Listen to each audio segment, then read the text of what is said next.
Good morning. चलिए देखिए, आज हम नया टॉपिक स्टार्ट करेंगे। एक दो वीडियो बनी थी, बट उसमें क्या हुआ था, हमने अपलोड भी किया था। दरअसल क्या था, माइक में प्रॉब्लम होने की वजह से उसमें आवाज़ नहीं थी। ठीक है, तो इसलिए क्या करना पड़ेगा, उसको पुनः बताना पड़ेगा। ठीक है, माइक की प्रॉब्लम की वजह से। चलिए देखिए, तो टॉपिक क्या है हमारा, वैद्युत फ्लक्स तथा गॉस की प्रमेय। वैद्युत फ्लक्स तथा गॉस की प्रमेय ना, electric flux and Gauss theorem. देखिए, वैद्युत फ्लक्स तथा गॉस की प्रमेय में करते क्या है हम, सबसे पहले देखते हैं क्षेत्रफल वेक्टर ना। सबसे पहले हम देखते क्या है, क्षेत्रफल वेक्टर। समझिएगा ये क्षेत्रफल वेक्टर है क्या ना। ये क्षेत्रफल वेक्टर यानी कि एरिया वेक्टर ये है क्या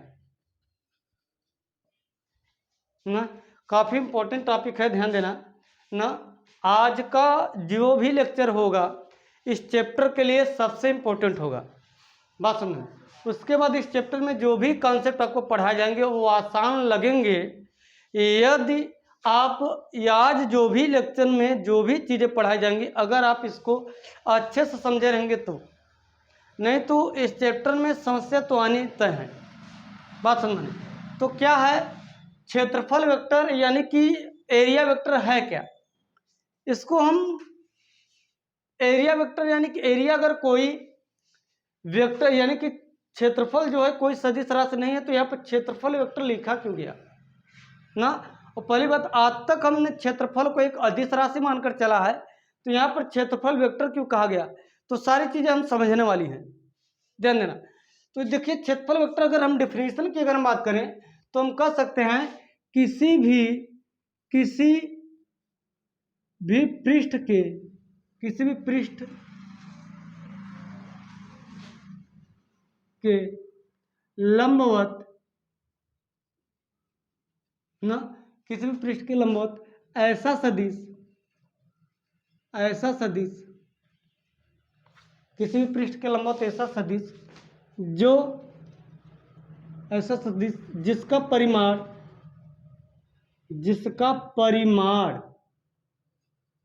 उस पृष्ठ के परिमाण के बराबर हो, उस पृष्ठ के परिमाण के बराबर हो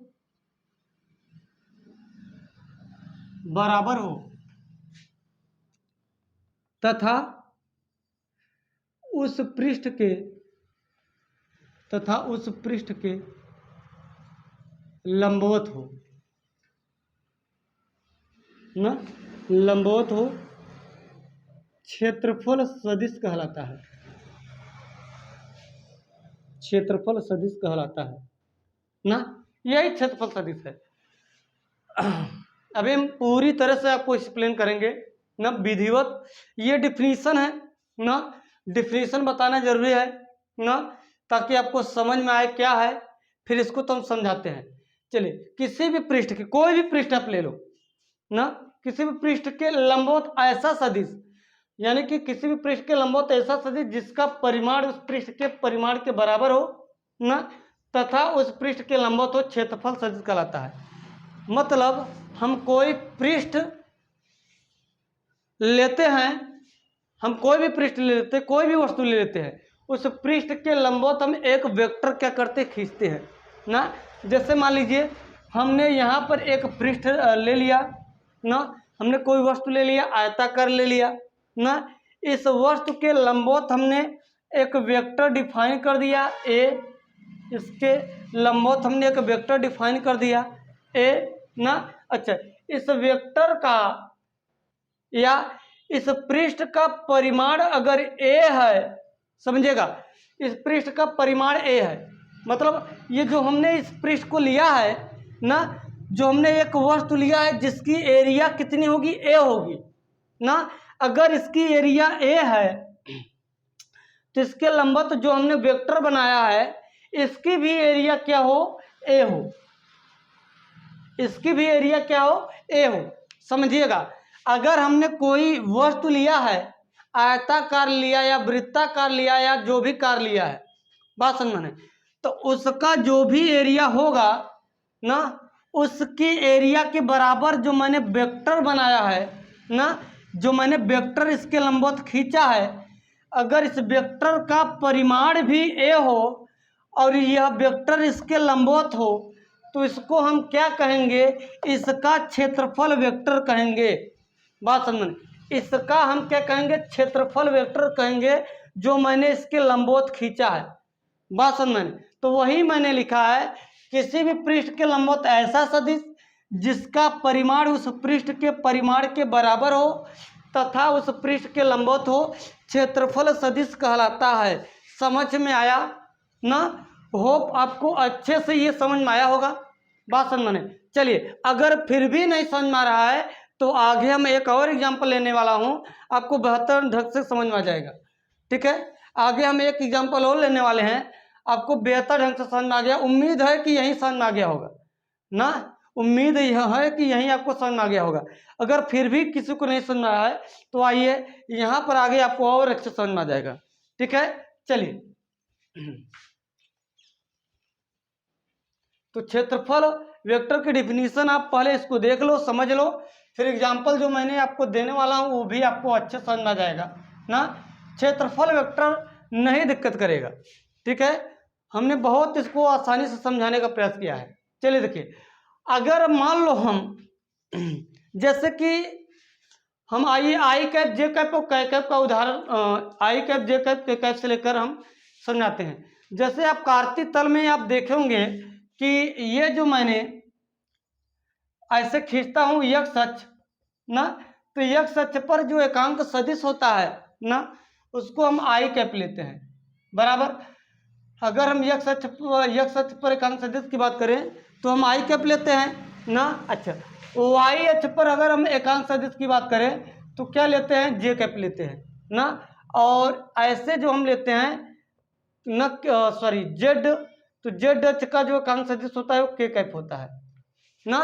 एक्स अक्ष पर एकांक सदिश का मतलब क्या होता है, आई कैप। वाई अक्ष पर एकांक सदिश क्या होता है, जे कैप। तो जेड अक्ष पर एकांक सदिश क्या होता है, के कैप होता है। अच्छा, यहाँ पर बताइएगा आई कैप जे कैप के कैप, ये जो आई कैप जे कैप के कैप का मतलब क्या होता है, इसकी जरूरत क्यों पड़ी ना। तो आइए हम इसको थोड़ा सा एक्सप्लेन करते फिर आगे चलते हैं। जैसे मान लो अगर हम 3 आई कैप न्यूटन अगर लिखा है कहीं, तो इसका मतलब क्या होता है। अगर 3 आई कैप न्यूटन अगर लिखा है तो इसका मतलब क्या होता है बताइए। तो कहीं न कहीं इसका मतलब यह है कि आई कैप का मतलब, आई कैप अगर लिखा है तो इसका मतलब होता है एक्स अक्ष की दिशा में ना। आई कैप का मतलब यह हो जाता है कि एक्स अक्ष की दिशा में। अगर कहीं पर अगर आई कैप लिखा है तो इसका मतलब एक्स अक्ष की दिशा में। 3 आई कैप का मतलब एक्स अक्ष की दिशा में 3 ना, यहाँ पर मात्रक तो अभी नहीं लिखा नहीं गया ना। तो 3 आई कैप का मतलब क्या है, एक्स अक्ष की दिशा में 3। अगर एन यानी न्यूटन, तो इसका मतलब यह है कि एक्स अक्ष की दिशा में 3 न्यूटन का बल ना। अगर 10 जे कैप न्यूटन लिखा है, इसका मतलब वाई अक्ष की दिशा में 10 न्यूटन का बल ना। वाई अक्ष की दिशा में 10 न्यूटन का बल, मतलब आई कैप जे कैप के कैप से ये चीजें क्लियर हो जाती है कि कहाँ पर कितना बल लग रहा है या कहाँ पर क्या है ना। आई कैप जे कैप के कैप का मतलब यही है ना, यानी कि बहुत बड़े स्टेटमेंट को एक छोटे से शब्दों में लिख देना, यही आई कैप जे कैप की निशानी है। आई कैप जे कैप के कैप की यही निशानी है। बात समझने, तो निशानी कह लो चाहे संकेत कह लो चाहे कुछ भी कह लो, बात समझना, आई कैप जे कैप के कैप। बात समझना, यानी कि एक्स अक्ष की दिशा में आई कैप, वाई अक्ष की दिशा में जे कैप, जेड अक्ष की दिशा में के कैप। चलिए आइए इसको अब हम थोड़ा सा एक्सप्लेन करते हैं फिर आगे चलते हैं। चलिए, तो यहाँ पर अगर हम देखें ना, यहाँ पर अगर मान लो कोई हम ले लेते हैं पॉइंट ए ना। अगर मैं इस पॉइंट ए के निर्देशांक की अगर हम बात करें तो इसका मतलब यहाँ पर ये है कि यक्ष से मान लो यहाँ से लेकर यहाँ पर अगर हम 2 मीटर अगर मान लो चले आए तो 2 कामा यक्ष अक्ष पर 2 हो जाएगा, वाई अक्ष पर 0, क्योंकि वाई पर नहीं चले हैं और जेड अक्ष पर भी नहीं चले तो मतलब 0। अगर यहाँ पर हम आते हैं, यहाँ पर मान लो यहाँ से लेकर यहाँ तक की दूरी मान लो 2 मीटर की ही है, मतलब एक्स अक्ष की दिशा में चला है नहीं 0, वाई की दिशा में चला है नहीं 0, जेड अक्ष की दिशा में चला है हाँ ना, मतलब 0,0,2। अच्छा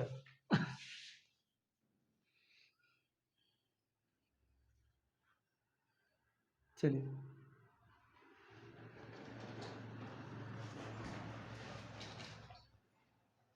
चलिए अच्छा, यहाँ पर अगर देखें ये ए हो गया, ये ओ हो गया, यहाँ पर बी हो गया, यहाँ पर सी। अच्छा यहाँ पर अगर चलें तो देखें क्या हम यहाँ पर एक्स अक्ष की दिशा में चला है, तो यहाँ से यहाँ तक अगर हम देखें, सॉरी यहाँ से यहाँ तक अगर हम देखें, इसका मतलब ये है कि एक्स अक्ष की दिशा में अगर यहाँ पर अगर हम आए हैं, इसका मतलब ये है कि कहीं न कहीं हमने एक्स अक्ष की दिशा में चला है, समझिएगा। अगर हम यहाँ पर अगर यहाँ से अगर हम देखें, यहाँ पर अगर हम मूल बिंदु से अगर हम मिलाएं तो देखा जाए तो कहीं न कहीं एक्स अक्ष की दिशा में चले हैं ना, क्योंकि ये दूरी देखो तो यहाँ पर हो जाएगा 2। वाई की दिशा में चलने का मतलब ऊपर है यानी कि 0। जेड अक्ष की दिशा में चलने का मतलब यह है बिल्कुल लंबवत है ना, यहाँ पर आपको लंबवत नहीं नजर आएगा। बट अगर हम कोई वस्तु को अगर मान लो जैसे हम ऐसे रखें ना, तो ये एक्स अक्ष की दिशा हो गया ना, ये वाई अक्ष की दिशा हो गया और ये जेड अक्ष की दिशा हो गया। जैसे आपने पढ़ा ये मान लो एक्स की दिशा में ना, ये वाई अक्ष की दिशा में, ये जेड अक्ष की दिशा में। फिगर इस प्रकार बनाया गया है, ये एक्स हो गया, समझिएगा, फिगर इस प्रकार बनाया गया, ये एक्स हो गया, ये वाई ऊपर है, ये आपका देखो जेड हो गया ना, और यहाँ पर है, यहाँ पर है मतलब यहाँ पर है, ये है मतलब इसका मतलब ये है कि हम कहीं न कहीं यहाँ पर है तो ये मतलब एक्स की दिशा में चलेंगे ना, और लंबवत चले हैं मतलब जेड अक्ष की दिशा में ना, ऊर्ध्वाधर ऊपर नहीं चले हैं। बात को समझिएगा। यहाँ पर पॉइंट होने का मतलब यह है कि ये देखो कहीं न कहीं यहाँ पर पॉइंट है, मतलब ये एक्स की दिशा में चले हैं, वाई अक्ष का मतलब ऊपर चलते हैं, लेकिन ऐसा नहीं, तो एक्स अक्ष पर चल रही है और जेड अक्ष पर चल रही है, मतलब तल के लंबवत ना, तो कहीं न कहीं एक्स अक्ष पर चल रही है और जेड अक्ष पर चल रही है। बात समझ में आई नहीं, एक्स अक्ष पर और जेड अक्ष पर। यहाँ पर अगर हम आए हैं, ये वाली जो पॉइंट है यहाँ पर है, बात को समझिएगा। तो आशा करता हूँ आपको ये फिगर आपको समझ में आ गया होगा ना। अच्छा अगर ये साइड 2 मीटर है, ये साइड 2 मीटर है, ये साइड 2 मीटर है, तो ये भी साइड 2 मीटर है। बात को समझिएगा, क्योंकि मैंने कहा लंबवत ना, तो ये भी क्या है 2 मीटर, यानी कि सभी साइड क्या है 2-2 मीटर के हैं। अगर सभी साइड 2-2 मीटर के हैं ना, और एक्स अक्ष वाई अक्ष जेड अक्ष ना, तो ये इनके बीच जो कोण होता है 90 डिग्री का होता है ना, इनके बीच जो कोण होता है कितने का होता है 90 डिग्री का होता है। अगर इनके बीच कोण 90 डिग्री का है और सभी साइड सेम है, तो मतलब ये शेप कैसा होगा, ये साइज कैसा होगा, ये वर्गाकार होगा। कैसा होगा बताओ, ये वर्गाकार होगा। बातें समझ में आई नहीं, ये कैसा होगा वर्गाकार होगा। बोलो क्लियर है, क्लियर है, ये कैसा होगा वर्गाकार होगा। अच्छा अगर ये वर्गाकार है ना, अगर ये वर्गाकार है तो वर्ग का क्षेत्रफल क्या होता है बताइए, वर्ग का क्षेत्रफल क्या होता है समझाने के लिए है, ध्यान देना। वर्ग का क्षेत्रफल होता है भुजा का स्क्वायर, और भुजा कितनी है बताइए, भुजा इसकी 2 मीटर है, तो 2 का स्क्वायर हो जाएगा यानी 4 वर्ग मीटर हो गया ना, 4 वर्ग मीटर हो गया। चलिए 4 वर्ग मीटर अगर हो गया तो बताइए इस 4 वर्ग मीटर अगर ये कैसे है, ऐसे है, मैंने बताया ना ये ऐसे है ना, 4 वर्ग मीटर है। अगर हम इसके क्षेत्रफल सदिश की अगर हम बात करें, अगर मैं इसको कार्तिक तल में लेकर इस शेप को बनाया हूँ तो इसका क्षेत्रफल सदिश कितना होगा, इसका एरिया वेक्टर कितना होगा। चलिए इसका एरिया वेक्टर अगर खींचते तो इसके लंबवत होगा भाई, इसके तल के लंबवत ना, चाहे इसके कोने से ले लो चाहे इसके ऐसे ले लो ना, ये लो जे कैप हो गया। चलिए तो अगर हम इसकी एरिया वेक्टर की अगर हम बात करें तो इसका जो परिमाण होगा ना, इसका जो परिमाण होगा, इस जो एरिया मैंने खींचा इसके परिमाण के बराबर होगा। अगर 4 है इसका परिमाण, इसका भी परिमाण क्या होगा 4 होगा ना, इसका भी परिमाण क्या होगा 4 होगा। यानी कि क्या लिख सकते हैं 4 जे कैप, यानी कि इसका अगर एरिया 4 है तो इसका अगर क्षेत्रफल सदिश बताओगे तो 4 जे कैप होगा, तो किधर, तो यहाँ लिख सकते हैं 4 जे कैप ना वाई अक्ष की दिशा में, वाई अक्ष की दिशा में। जे कैप का मतलब हो जाता है वाई अक्ष की दिशा में है ना, जे कैप का मतलब ही हो जाता है कि वाई अक्ष की दिशा में। बस समझ, यानी कि इसकी जितनी एरिया होगी उसकी भी एरिया उतनी होनी चाहिए ना, और लंबवत होनी चाहिए। चलिए, तो यहाँ से जो बातें मैंने आपको बताया, इसका अर्थ क्या निकला? इसका अर्थ क्या निकला? इसका अर्थ ये निकला कि क्षेत्रफल सदिश हमेशा क्षेत्रफल के लंबवत होगा। क्या? क्षेत्रफल सदिश हमेशा क्षेत्रफल के लंबवत होगा, इस बात को ध्यान देना। क्षेत्रफल सदिश हमेशा क्षेत्रफल के क्या होगा? लंबवत होगा। ठीक है, क्षेत्रफल सदिश क्या होगा? हमेशा क्षेत्रफल के लंबवत होगा। बात समझ रही है? तो क्षेत्रफल सदिश क्षेत्रफल के लंबवत होगा, या क्षेत्रफल सदिश के लंबवत क्षेत्रफल होगा ना, क्षेत्रफल सदिश के लंबवत क्षेत्रफल होगा। तो दोनों बातें याद रखिएगा, क्षेत्रफल सदिश हमेशा क्षेत्रफल के लंबवत होगा, या क्षेत्रफल सदिश के लंबवत क्षेत्रफल होगा। तो दोनों बातें याद रखिएगा, कंठस्थ रखिएगा, क्योंकि ये चीज़ें जरूरत आएंगी, बहुत ज़्यादा आएंगी ना। क्षेत्रफल सदिश के लंबवत क्षेत्रफल होगा, या क्षेत्रफल के लंबवत क्षेत्रफल सदिश होगा।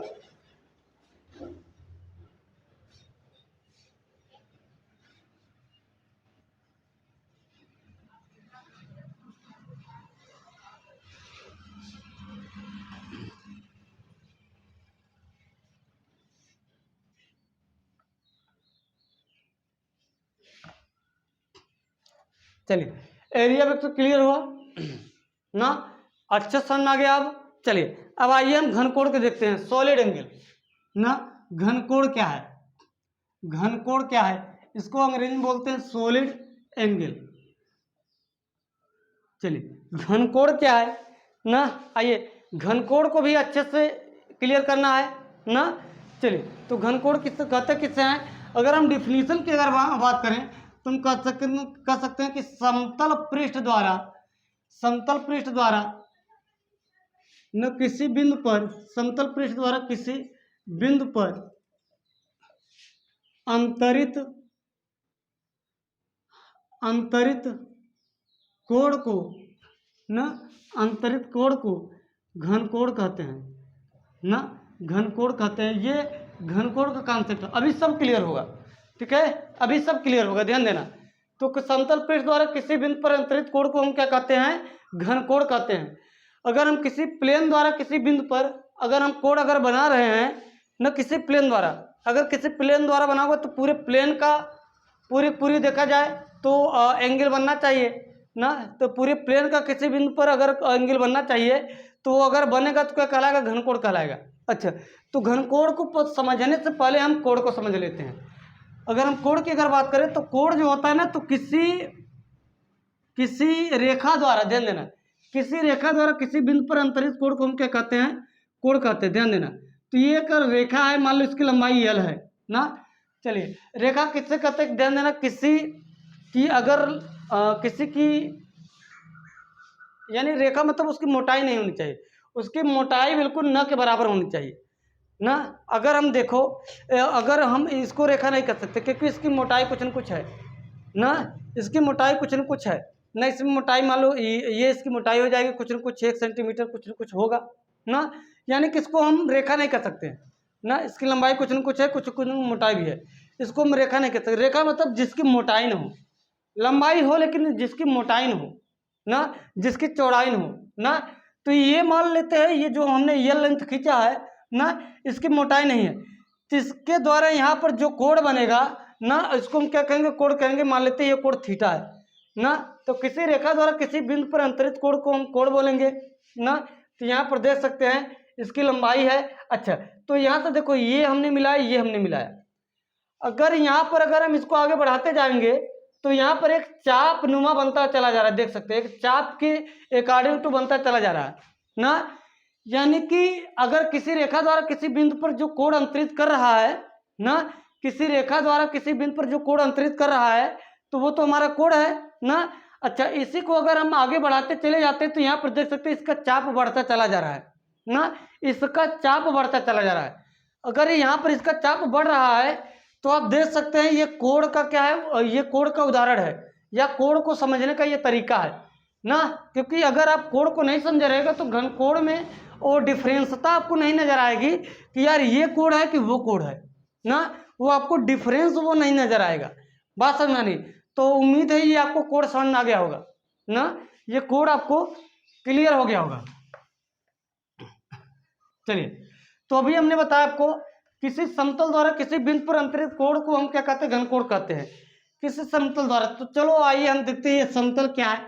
आइए देखिए, ये देखो, एक हमने सर्किल ले लिया और यहाँ पर हमने एक पॉइंट ले लिया ना, यहाँ पर हमने क्या ले लिया, एक पॉइंट ले लिया। चलिए, तो इस पॉइंट को हम ध्यान दो, इस सर्किल के हर एक परिधि से मिलाते हैं ना, इसके हर एक परिधि से मिलाते हैं ना, हर एक परिधि से मिलाते हैं। आप वो देखो, वो जो चिड़िया वो जो खेलते हैं ना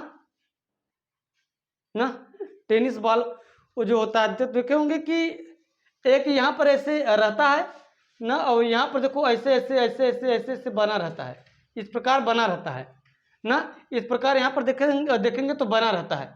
आप देखे होंगे ना, अभी देखो इस एग्जाम्पल से आप समझ सकते हैं ना, या जो कुल्फ़ी आइसक्रीम खाए हैं ना, जो उसको क्या करते हैं, भरते हैं ना, तो वो कुछ उस नुमा आपको नज़र आएगा। चलिए देखिए, यहाँ पर देखिए, ये जो परिधि है पूरी तरह से, ये जो सरकमफ्रेंस पूरी तरह का है ना, यहाँ पर आप देखेंगे कि ये जो यहाँ पर ये जो पूरा बना हुआ है ना, यहाँ पर जो इसको मैंने पूरा बनाया है यहाँ पर, तो यहाँ देखिए, अगर मैं इस पूरी लाइन को अगर हम मिलाएंगे तो कुछ इस प्रकार बनेगा ना। इस पूरी लाइन के जो मैंने लाइन को ड्रा किया है, यहाँ पर अगर हम मिलाएंगे तो देखो पूरी तरह से यहाँ पर एक सर्किल बनते हुए जा रहा है, यहाँ ये एक सर्किल बनते हुए जा रहा है। और ये जो सर्किल बन रहा है, बात समझने, ये जो सर्किल यहाँ पर बन रहा है ना, तो यही सर्किल यानी कि हम यही सर्किल जो है यही घनकोण है। बात समझने, ये जो सर्किल यहाँ पर जो मैंने इस पूरे लाइन को यहाँ बनाया है ना, तो ये सर्किल मॉडल ये बनता हुआ चला जा रहा है, बड़ा बड़ा सर्किल बनता हुआ चला जा रहा है। जैसे जैसे हम आगे बढ़ा रहे हैं वो बड़ी सर्किल बनती चली जा रही है ना। तो कोण में चाप बन रहा था और घनकोण में सर्किल बन रहा है ना, कोण में चाप बन रहा था, घनकोण में क्या बन रहा है, सर्किल बन रहा है ना। तो इसको हम किससे प्रदर्शित करते हैं, ओमेगा से प्रदर्शित करते हैं। किससे, ओमेगा से प्रदर्शित करते हैं। बात समझ रहे हैं, किससे प्रदर्शित करते हैं, ओमेगा से प्रदर्शित करते हैं। बात समझ रही है ना। अच्छा, तो यहाँ पर देख सकते हैं कि डी ओमेगा इक्वल टू होता है डी ए बटा क्या होता है, आर स्क्वायर। ध्यान देना, इसका जो सूत्र होता है डी ओमेगा इक्वल टू क्या होता है, डी ए बटा आर स्क्वायर। तो किसी समतल द्वारा यानी पूरे समतल के द्वारा इस पॉइंट पर, इस बिंदु पर जो हमने यानी कि जो लाइन को हमने मिलाया है ना, जैसे मान लो ये एक सर्किल है, समझिएगा ना, ये एक सर्किल है ना, ये एक सर्किल है और ये एक पॉइंट है ना। ये जो सर्किल यहाँ पर है पूरी तरह से, ये जो यहाँ पर पूरी तरह सर्किल है, इस सर्किल को देखो ऐसा आपको लगेगा यहाँ पर कि ये वाला नजदीक है, ये वाला दूर है, बट ऐसा नहीं है ना। यहाँ पर सर्किल है ऐसे और यहाँ पर पॉइंट, तो यहाँ पर देखो हम ऐसे पूरा मिला रहे हैं, पूरा ही मिला रहे। तो हमने मान लो जैसे ये सर्किल हो गया, यहाँ से तार हम खींच रहे हैं ना, तार खींच रहे हैं। जब तार खींचेंगे तो वहाँ पर जब इकट्ठा होगा तो आपको ऐसा नजर आए, एक जालनुमा बन जा रहा है ना, एक जालनुमा बन जा रहा है।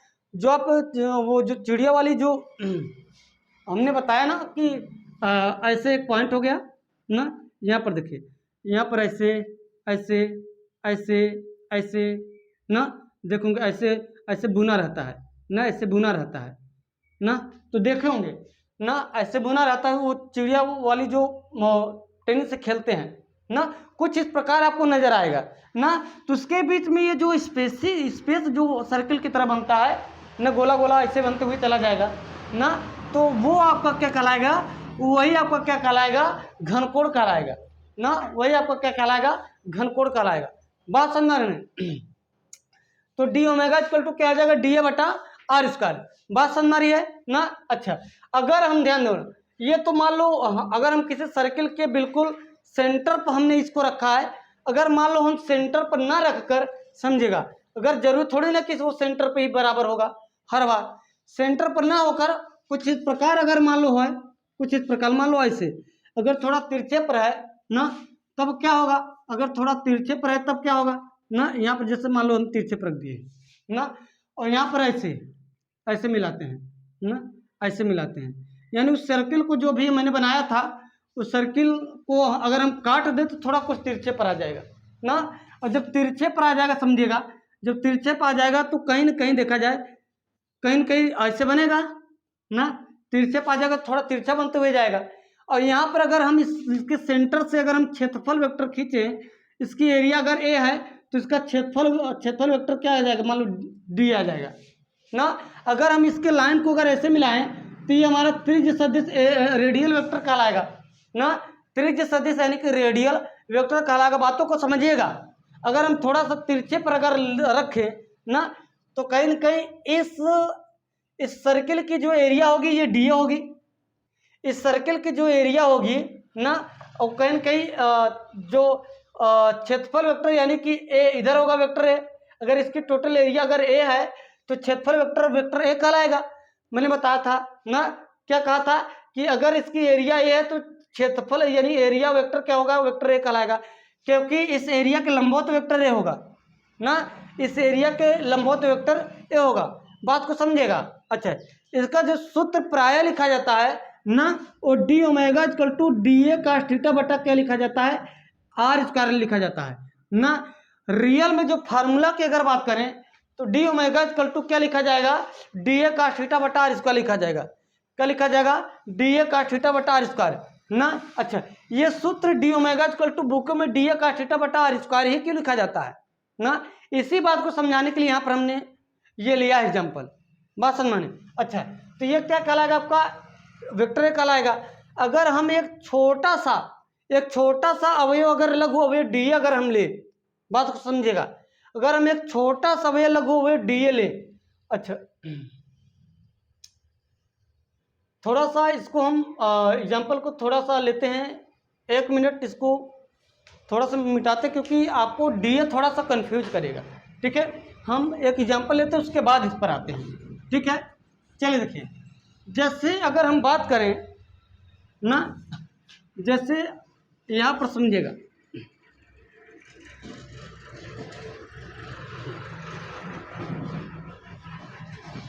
समझिए,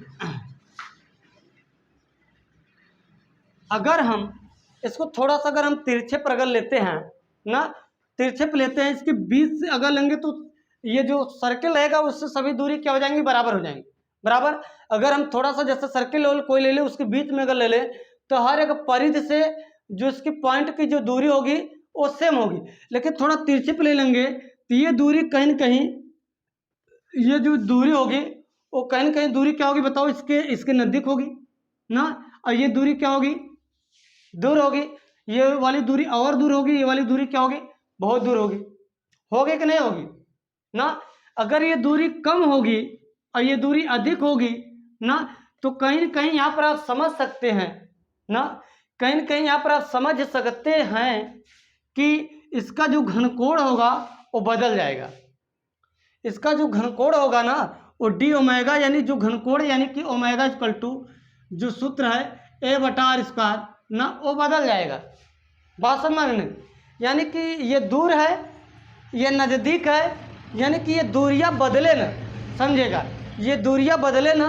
इसके लिए हम क्या करते हैं, एक बहुत छोटा सा पार्ट डी ए लेते हैं।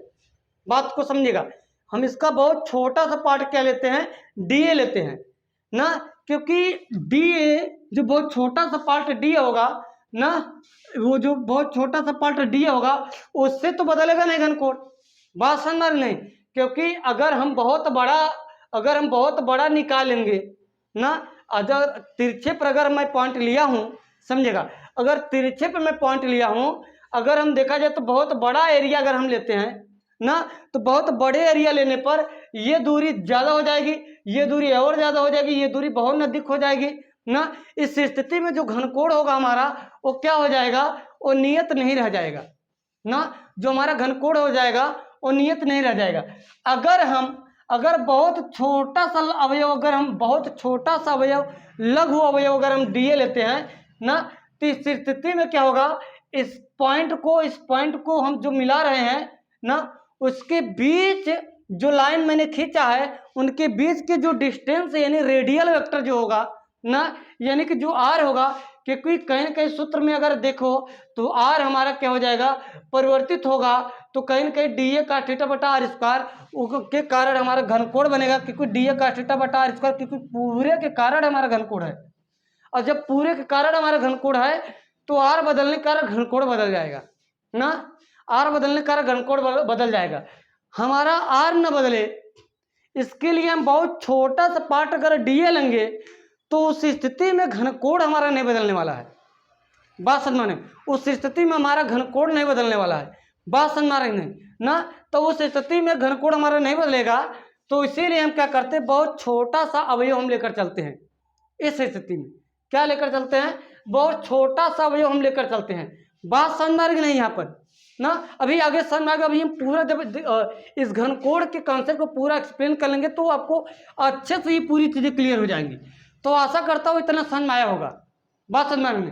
चलिए, तो यहाँ पर हम क्या लेंगे, डीए क्यों लेंगे, अब आपको समझ में आया ना। डीए हम क्यों ले रहे हैं, ये बातें आपको समझ में आ रही होगी ना। और अभी जब मैंने क्षेत्रफल वेक्टर समझाया था तो वहाँ पर मैंने बताया था कि क्षेत्रफल सदिश हमेशा क्षेत्रफल के लंबवत होता है या क्षेत्रफल सदिश के लंबवत क्षेत्रफल होता है ना। ये बातें आपको समझ में आई थी। बात समझ में नहीं। चलिए, तो यहाँ पर देखिए, यहाँ पर हम थोड़ा जब तिरछे पे लेते हैं तो ये लो मिलाओ, इस पॉइंट को आप मिलाओ। चलो हमने मिला लिया। तो अगर मैं क्षेत्रफल के लंबवत अगर बात करें तो इस क्षेत्रफल को मैं छोटा सा भी लेकर चलता हूँ तो इसके क्षेत्रफल के लंबवत हमारा डी है। अगर हम रेडियल वेक्टर की अगर बात करें, इस पॉइंट से जो मिलाया जाता है, ये जो लाइन यहाँ से आपको देखना है ना, आपकी आँख कहाँ है, अगर इस क्षेत्रफल को अगर आपको देखना है तो आपकी आँख यहाँ पर है ना, आपकी आँख तो यहाँ पर है ना।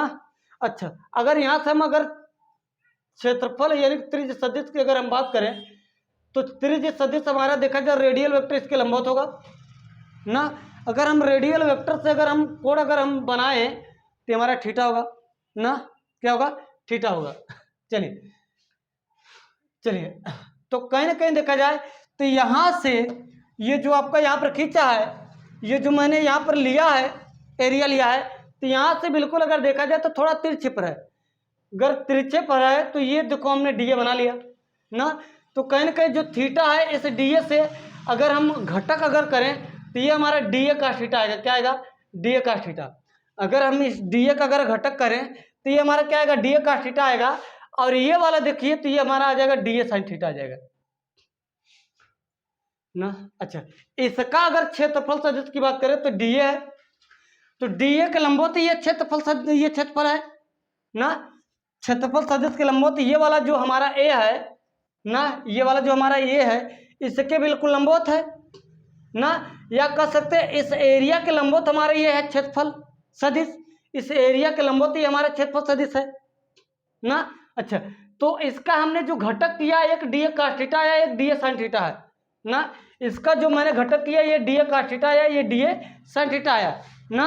तो दो क्षेत्रफल सदिश आ चुके, क्या, एक डीए cos थीटा, एक डीए sin थीटा। अच्छा, अगर इसका हम क्षेत्रफल सदिश बनाए, अच्छा इसको मिटा दो, अगर मैंने इसका घटक कर दिया, जिसका घटक कर देते हैं ना, यानी मतलब इसके और इसके परिमाण के बराबर ये वाला है। अगर हम डीए cos थीटा और डीए sin थीटा की अगर हम बात करें ना, चलिए अगर हम डीए cos थीटा और डीए sin थीटा की अगर हम बात करें ना, तो ये वाला और ये वाला दोनों का अगर हम परिमाण निकालेंगे तो कहीं ना कहीं ये जो भी बना था उसके परिमाण के बराबर होगा। अब कहोगे कैसे ना, तो हम आपको दिखाते हैं ऐसे। चलिए, अच्छा ये चीजें आप नोट कर लीजिए, इसका स्क्रीनशॉट लीजिए, फिर हम आगे चलिए। अब यहां पर देखिए ना, जिसका मैंने घटक किया है उसके दो घटक और आए, एक डीए sin थीटा है, एक डीए cos थीटा। अगर डीए cos थीटा और डीए sin थीटा की अगर हम बात करें, अगर हम डीए cos थीटा और डीए sin थीटा की अगर हम बात करें ना, तो दोनों एक दूसरे के लंबवत है। तो उसका अगर हम परिमाण अगर निकालें तो कह सकते हैं कि दोनों घटक एक दूसरे के लंबवत है, तो उसका जो सूत्र होता है वो ए स्क्वायर प्लस बी स्क्वायर होता है ना। जैसे मान लो कोई, अब अगर हम मान लो एक्स बराबर ए स्क्वायर प्लस बी स्क्वायर। अच्छा, तो ए मान हमारा ये है, तो यहाँ लिख सकते हैं डी ए ना cos square, D A cos theta का square plus D A sin theta का स्क्वायर, यही होगा। चलिए, तो यहाँ पर देखें तो डी ए का square plus cos square theta ना plus D A square sin square theta, यही होगा। अच्छा, अगर हम डी ए को कॉमन कर लें ना, डी ए स्क्वायर कॉमन कर लें, cos square theta plus sin square theta का मान 1 ना, तो डी ए का वर्गमूल अगर निकालेंगे तो 1 से बराबर क्या आ जाएगा डी ए ना। और इसी डी का तो मैंने क्या किया था, घटक किया था। यानी कहने का तात्पर्य यह है, अगर आप इसका घटक कर दोगे तो दो जो और घटक तैयार होंगे ना, इसका अगर आप घटक कर दोगे तो दो और जो घटक तैयार होंगे ना, ये इसके परिमाण के पूरे पूरा बराबर होगा ना, इसके परिमाण के बराबर पूरा होगा। तो कहीं कि अगर मैं इसका घटक कर दिया तो दो अलग अलग चीज़ों में डिवाइड हो गया, तो आपका समाप्त हो गया ना, जो था वो आपका वो समाप्त हो गया। ये देख सकते हैं मैंने हल किया है। बात समझ में आई ना। चलिए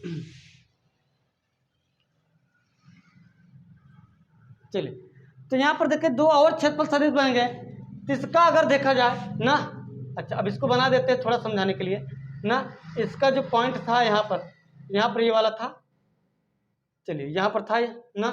चलिए अब यहाँ पर देखिए, तो यहाँ पर दो जो घटक मैंने किया, अब इसका अगर हम क्षेत्रफल सदिश बनाए तो इसके बिल्कुल लंबवत बनेगा यहाँ पर। तो कहीं क्योंकि हाँ यही अपने पढ़ा कि क्षेत्रफल सदिश के लंबवत क्षेत्रफल होता है, तो इसका क्षेत्रफल हम यहाँ पर बना देते हैं। इसका क्षेत्रफल सदिश यहाँ पर बनेगा ऐसे, क्योंकि इसके लंबवत होना चाहिए ना। अच्छा अब बताइए आपके आंख पर कोण ये वाला बना रहा है कि ये वाला बना रहा है, क्योंकि आपको देखना है, बिल्कुल आपको गर्दन वर्दन मुड़ाना नहीं, किसको देखना हुआ हम गर्दन को मुड़ा कर देखेंगे नहीं, यहाँ से आपको सीधा ही देखना है ना। तो कहीं ये वाला आपके आंख पर कोण बनेगा ज़्यादा, ये वाला कोण बहुत कम बनेगा ना। तो कहीं सूत्र में इसीलिए कहीं सूत्र पर जो सूत्र बनाया गया है वो D omega equal to D A cos theta बटा आर स्क्वायर ना। तो जो सूत्र आपका घनकोण का है वो यही है, D omega equal to D A cos theta बटा आर स्क्वायर। बात समझ में नहीं, डी ओमेगा इक्वल टू क्या आया, डी ए cos थीटा बटा आर स्क्वायर। क्लियर है।